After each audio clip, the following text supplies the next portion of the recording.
Alright guys, a quick one. Here, I'll detail how to shut down laptop with keyboard. So if you want to shut down your laptop using your keyboard, then this video is going to quickly walk you through how to do this. So if at the end you found this often informative, please don't forget to like and then subscribe. Now, to shut down your laptop with keyboard, all you need to do is press Windows plus X and then tap U twice. Windows X, U. Then if you click on the U button again, this is going to shut down your laptop.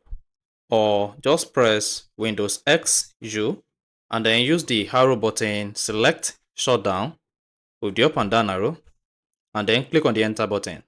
Once you hit the enter button, this is going to shut down your laptop. So you can either use the Windows X, U, and U again, or Windows X, U, up and down arrow to select shutdown and click on enter. And after that, then you should see your laptop shut down. So that is basically how to shut down laptop with keyboard. So if you found this often informative, please don't forget to like and then subscribe.